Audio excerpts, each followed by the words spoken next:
Hello everyone, आज हम बनाएंगे शाही चिकन कोरमा। अगर आप घर पर बिल्कुल होटल जैसा कोरमा बनाना चाहते हैं तो ये रेसिपी ख़ास आपके लिए है। इसका जायका जितना रिच और लाजवाब है, इसे बनाना उतना ही आसान, वो भी घर के बेसिक मसालों के साथ। तो चलिए शुरू करते हैं।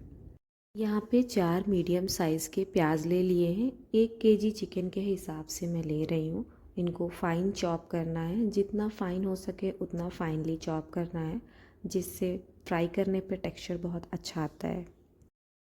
अब 2 कप के करीब तेल गर्म कर लिया है, इसमें प्याज को डाल के फ्राई करेंगे। तेल थोड़ा ज़्यादा ही रहेगा प्याज फ्राई करने के लिए। गैस का फ्लेम मीडियम रहेगा और ध्यान रखना है प्याज को हमें लगातार चलाते रहना है। और हल्का सा जब पिंकिश टेक्सचर आ जाएगा तब हमें गैस का फ्लेम बिल्कुल लो कर देना है। और ये गोल्डन फ्राई हो गई हैं, अब इनको निकाल लेंगे। ऐसा ही कलर होना चाहिए, ज़्यादा डार्क कलर नहीं होना चाहिए, मतलब बहुत ज़्यादा फ्राई नहीं करना है। बिल्कुल परफेक्ट फ्राई हुई है ये। और उसके बाद किसी भी प्लेट पे फैला के इनको रख लेंगे, ठंडा कर लेंगे। ठंडा करने के बाद इनको हम ग्राइंड करेंगे।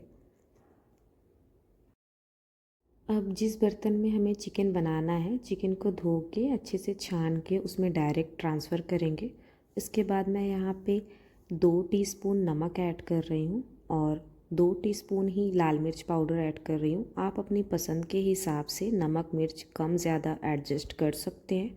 और 1 टेबलस्पून मैंने यहाँ पे धनिया पाउडर लिया है और 1 टीस्पून यहाँ पे गरम मसाला पाउडर ऐड किया है। और साथ ही साथ इसमें मैं 3 टेबलस्पून अदरक लहसुन का पेस्ट ऐड कर रही हूँ। अब इसमें शामिल करेंगे 1 कप दही, ये करीब 250 ग्राम्स है। और दही के साथ ही जिस तेल में हमने प्याज फ्राई की थी उसमें से आधा कप ये तेल ऐड करेंगे और ये 120 ml के करीब है। अब सारी चीज़ों को अच्छी तरह से मिक्स कर देंगे और मिक्स करने के बाद इन्हें 30 मिनट्स के लिए रेस्ट पे रखेंगे। आप इन्हें डायरेक्ट भी पका सकते हैं, बट मैरिनेट करने से चिकन का टेस्ट बढ़ जाता है।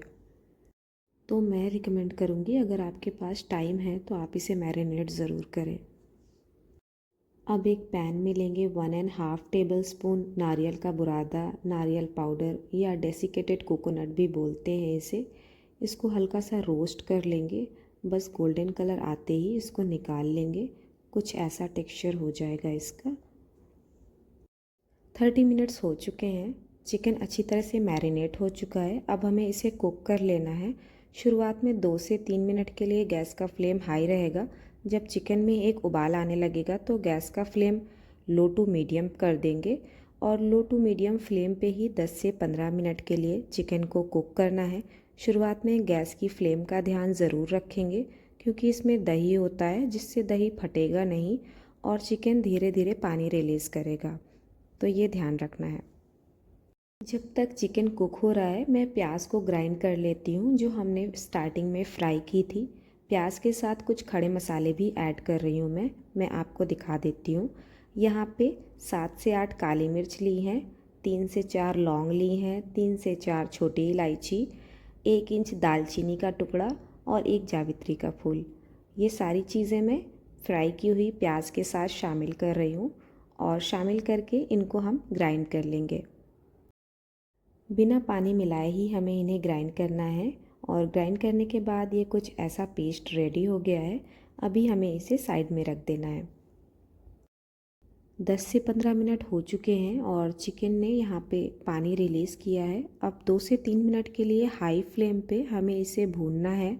भूनने से पानी भी कम हो जाएगा और चिकन अच्छी तरह से भुन भी जाएगा। पानी कम हो चुका है। इस स्टेज पे यहाँ पे हम प्याज का पेस्ट जो हमने पीसा है वो ऐड करेंगे और प्याज के पेस्ट के साथ ही साथ जो हमने डेसिकेटेड कोकोनट को रोस्ट किया था वो भी ऐड कर देंगे।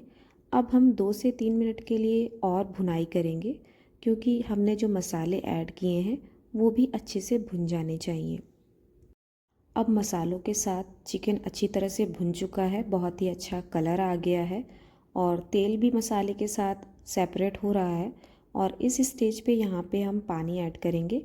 इसमें मैं 1 कप पानी ऐड कर रही हूँ और पानी ऐड करने के बाद पानी को मिक्स करेंगे और मिक्स करके गैस का फ्लेम बिल्कुल लो कर देंगे और लो फ्लेम पे ढक के इसे 10 से 12 मिनट के लिए और कुक कर लेंगे।